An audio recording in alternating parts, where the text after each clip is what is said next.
दोस्तों, आज 2 अगस्त है और 2 अगस्त से रिलेटेड सारे मोस्ट इम्पॉर्टेंट करंट अफेयर को हम लोग पढ़ेंगे और उससे जुड़े हुए तथ्यों को भी समझेंगे। तो चलिए शुरू करते हैं। पहला क्वेश्चन है, देश का पहला राज्य कौन है जिसकी 3 राजधानियां होंगी? तो देश का पहला राज्य जो है आंध्र प्रदेश बन गया है जिसकी 3 राजधानियां होंगी, यानी यहाँ पर ऑप्शन सी आंध्र प्रदेश सही है।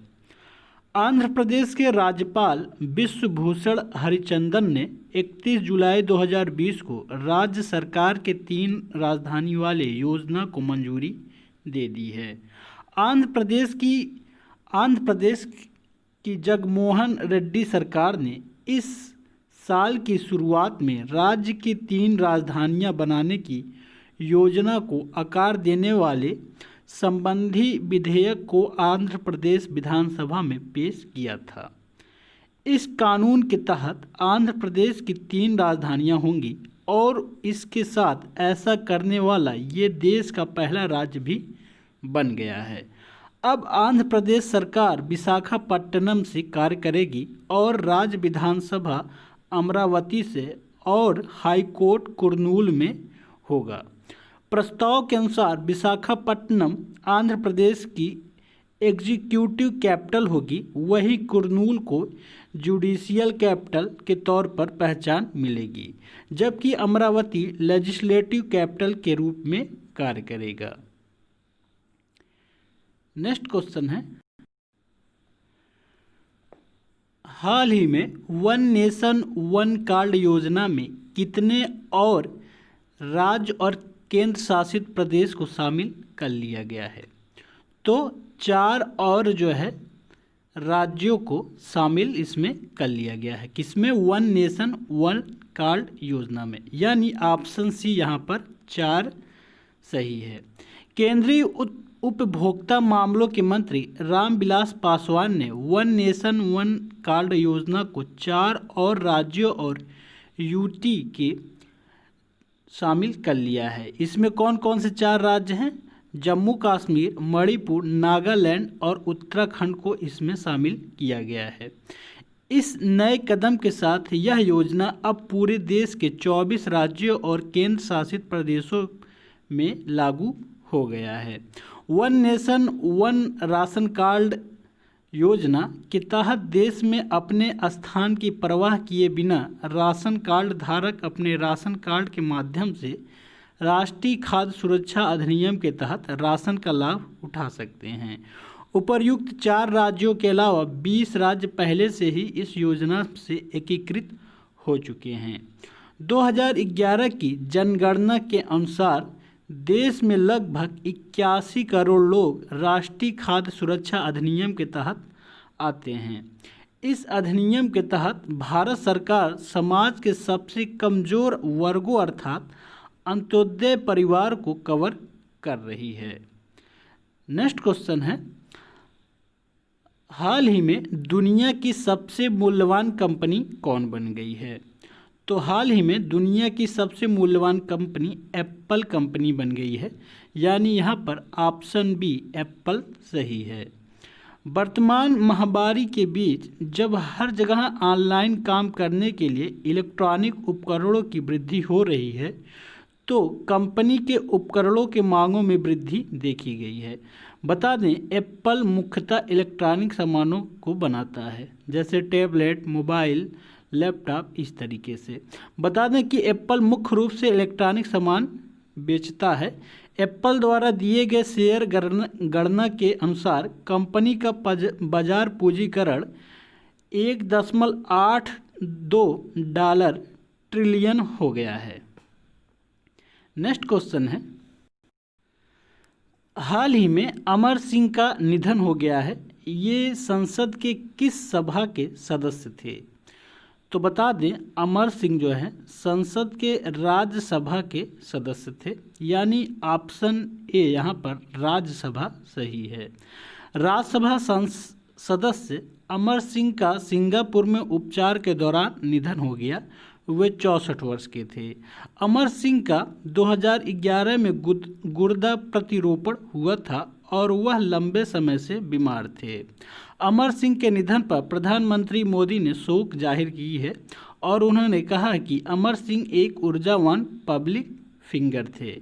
बता दें कि अमर सिंह काफ़ी दिनों तक समाजवादी पार्टी के महासचिव के पद पर वर्तमान थे। नेक्स्ट क्वेश्चन है, भारत सरकार के किस मंत्रालय को स्कॉच गोल्ड अवार्ड प्रदान किया गया है? यह स्कॉच गोल्ड अवार्ड जीता है। तो भारत सरकार के जनजाति कार्य मंत्रालय ने स्कॉच गोल्ड अवार्ड जीता है, यानी ऑप्शन सी यहाँ पर जनजाति कार्य मंत्रालय सही है। स्कॉच गोल्ड अवार्ड आदिवासी मामलों के मंत्रालय को सक्षम आईटी योजनाओं के माध्यम से आदिवासियों के सशक्तिकरण परियोजना के लिए प्रदान किया गया है।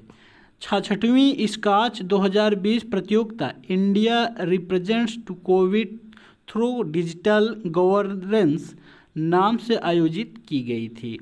जनजातीय मामलों के मंत्रालय ने डिजिटल इंडिया और ई गवर्नेंस 2020 प्रतियोगिता में भाग लिया था। बता दें कि केंद्रीय जनजातीय मामलों के मंत्री कौन हैं? तो अर्जुन मुंडा हैं। नेक्स्ट क्वेश्चन है, प्रधानमंत्री के निजी सचिव के रूप में किसे नियुक्त किया गया है? तो प्रधानमंत्री के निजी सचिव के रूप में सतीश चंद्र शाह को नियुक्त किया गया है, यानी यहाँ पर ऑप्शन ए सतीश चंद्र शाह सही है। 2010 बैच के आईएएस अधिकारी हार्दिक सतीश चंद्र शाह को टर्मिनस के आधार पर प्रधानमंत्री नरेंद्र मोदी का नया निजी सचिव नियुक्त किया गया है। वह वर्तमान में प्रधानमंत्री कार्यालय में उप सचिव के पद पर कार्यरत हैं। हार्दिक पिछले साल पीएमओ से जाने से पहले पर्यावरण, वन और जलवायु परिवर्तन मंत्री प्रकाश जावड़ेकर के निजी सचिव के रूप में कार्यरत थे। पहले ये किस में थे? पीएमओ में जाने से पहले ये पर्यावरण के मंत्री के निजी सचिव थे। नेक्स्ट क्वेश्चन है, अरब जगत का पहला परमाणु रिएक्टर का क्या नाम है जिसने हाल ही में अपना ऑपरेशन शुरू किया है? तो अरब जगत का पहला परमाणु रिएक्टर बरकाह है जिसने हाल ही में अपना ऑपरेशन शुरू किया है या काम करना शुरू किया है, यानी ऑप्शन ए यहाँ पर बरकाह सही है। तेल के समृद्ध खाड़ी राष्ट्र यूएई के अबू धाबी ने अरब जगत के पहले परमाणु रिएक्टर बरकाह ने काम करना शुरू किया है। बरकाह द्वारा 2017 में ही अपना ऑपरेशन शुरू करने की उम्मीद थी, हालांकि सुरक्षा के विभिन्न मुद्दों के कारण इसमें देरी होती गई है। संयुक्त अरब अमीरात का राजधानी कहाँ है? अबू धाबी है, मुद्रा दिरहम है तथा राष्ट्रपति खलीफा बिन जायद अल नहयान है। नेक्स्ट क्वेश्चन है, आइवरी कोस्ट के नए प्रधानमंत्री के रूप में किसे नियुक्त किया गया है? तो आइवरी कोस्ट के नए प्रधानमंत्री के रूप में हमीद बाकायादो को नियुक्त किया गया है, यानी ऑप्शन ए यहाँ पर हमीद वाकायादो सही है।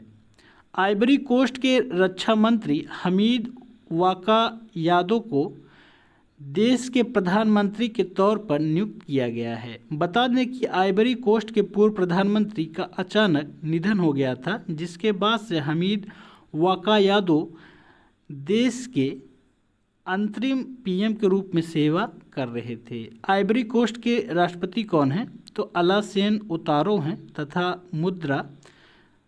राजधानी यामोसुक्रो है। नेक्स्ट क्वेश्चन है, ये था आज का हमारा मोस्ट इम्पॉर्टेंट करंट अफेयर। हमारे इस वीडियो को अधिक से अधिक लाइक, शेयर और कमेंट करें तथा जो लोग हमारे चैनल पर नए हैं वो हमारे चैनल को सब्सक्राइब करें।